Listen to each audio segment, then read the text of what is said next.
So my dear friends, today topic I am going to cover that is bill of exchange. तो आज का जो topic है वो बिल ऑफ एक्सचेंज।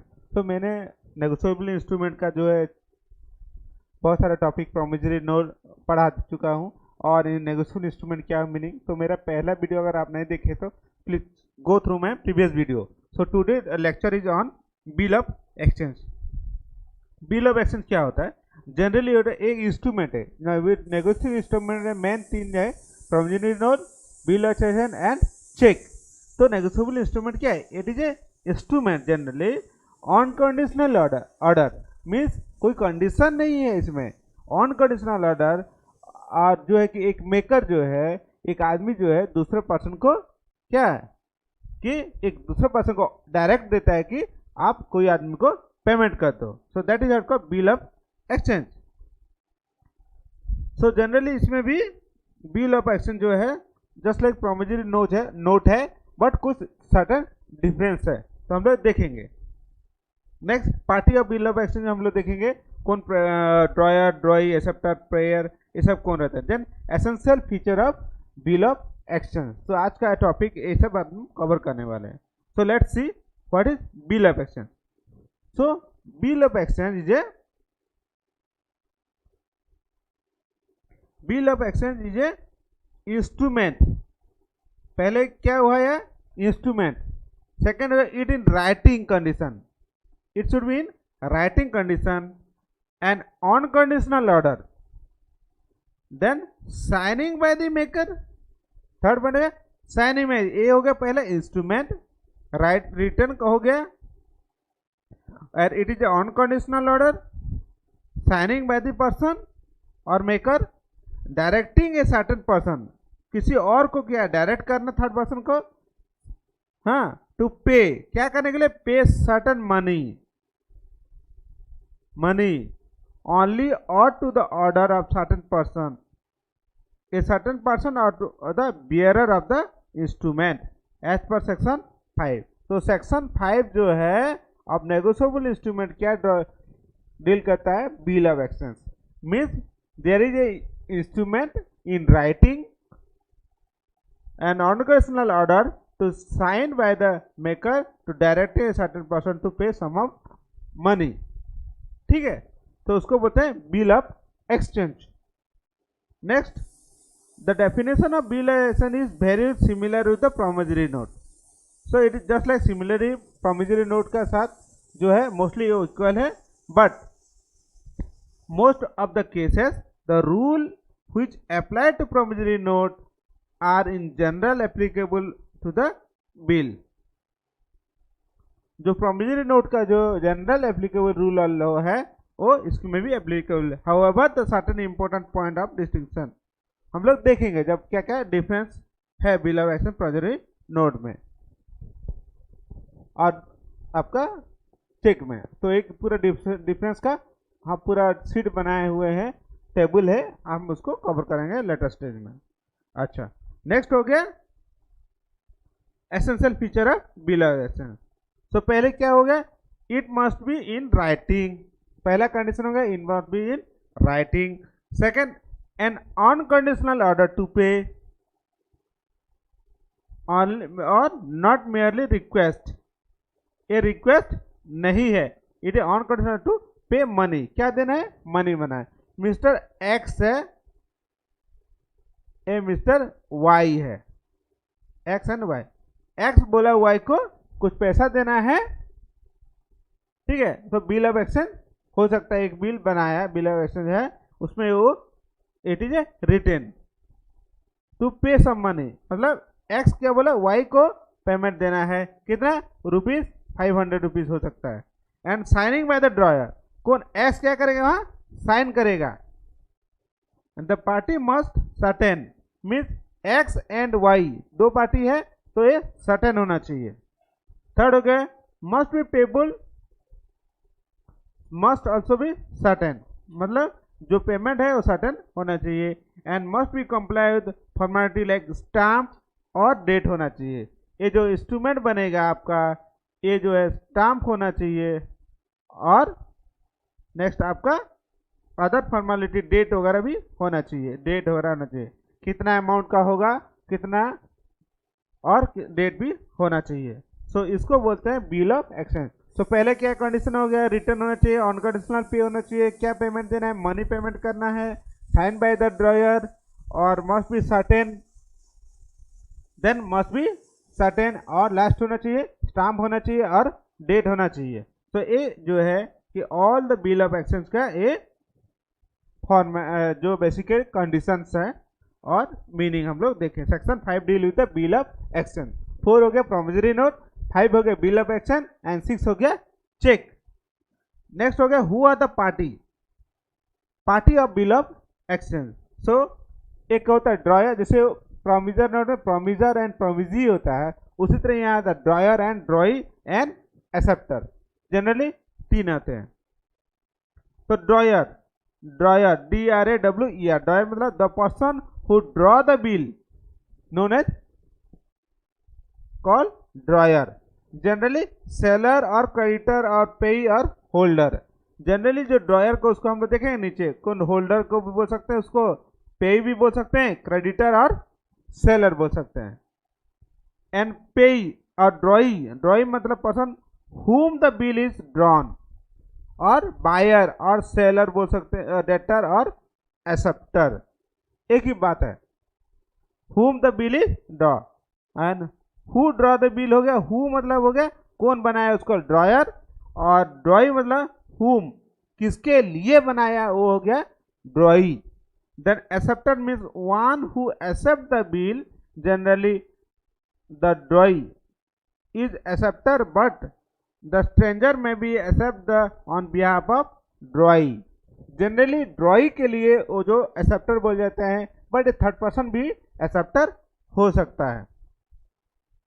देन पेई मतलब हो गया one whom the sum state bill is payable। वही पेई मतलब हम जो आपको बोले थे ये ड्रॉयर और payee. Sum stated bill is payable either drawer or may other person. Then holder मतलब हो गया either the original payee or other person whom the payee has endorse the bill, उसको बोलते हैं होल्डर। एंड एंडोर्सी मतलब हो गया holder और endorsee of the bill of one else become the endorser, transfer by any third person except drawer and drawee हो गए endorser. Endorsee means the person whom the bill is endorse. जो drawee जो है generally third person except drawer और drawee को छोड़ के जो हो गए उसको बोलते हैं एंडोर्सी। और ड्रॉई in the case of need. Beside the above party, another person called a drawee or in case of need. इसका मतलब है may be introduced by the option of drawer, option of the drawer। Dryer बोलता है इसको, introduce किया जाता है। The name of such person may be stated in either by drawer or by any endorse in order the restore may be held in case of need। Bill may be endorsed by either non-acceptance or non-payment। Then acceptance or dishonor। Further, the person voluntarily become the party of bill of exchange is acceptor। जो accept करता है उसको acceptor बोलते हैं। And the person whom refuse है by original drawee, acceptor bill of furnished by the scrutiny demand or notary accepted by the, ये हो गया dishonour of understand bill of exchange. So ये बेसिकली आपका जो हो गया बिल ऑफ एक्सचेंज। तो फ्रेंड्स अभी जो मैं बिल ऑफ एक्सचेंज बताया आपको, तो एक एग्जांपल से हम लोग इसको समझते हैं। सपोज जनरली ये जो बिल ऑफ एक्सचेंज जो है इंडिया में तो इतना ज़्यादा पॉपुलर नहीं है, बट अब्रॉड में बहुत ज़्यादा है, तो फिर भी हम लोग इसको समझते हैं। तो जनरली क्या होता है, सपोज एक उधारी है, मेरे को एक सामान खरीदना बट मेरे पास पैसा नहीं है, तो मैं क्या करूंगा। For example mister A want to buy something, he is the buyer and A is the mister A is the buyer, B is the seller, और हम इसको ए बोले सेलर, ए हो गया buyer, B for buyer, A for seller, और इसको S भी बोल सकते हैं। For example S is the seller and B is the buyer.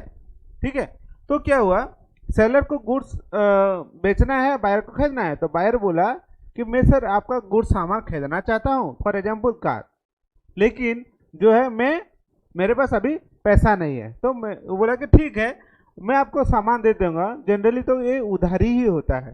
तो इन दैट केस क्या होता है, ठीक है मैं आपको सामान दे दूंगा, लेकिन आपको एक डॉक्यूमेंट साइन करना पड़ेगा। तो क्या है, उसको बोलते हैं बिल ऑफ एक्सचेंज। तो सेलर क्या क्या है, कुछ सामान देने के पहले जो है बिल्कुल एक क्रेडिट में देने के पहले एक बिल ऑफ एक्सचेंज ड्रॉ करता है। देखिए प्रोमिसरी नोट बिल में एक्सचेंज में जनरल डिफरेंस क्या है, प्रोमिसरी नोट ड्रॉ करता है द प्रोमिसर, बट ये क्या कहता है, द सेलर। इसमें क्या है, अगर प्रोमिसरी नोट पे देखा जाए, यहाँ जो सेलर होता है मीन्स ड्रॉयर, वो makes the bill of exchange.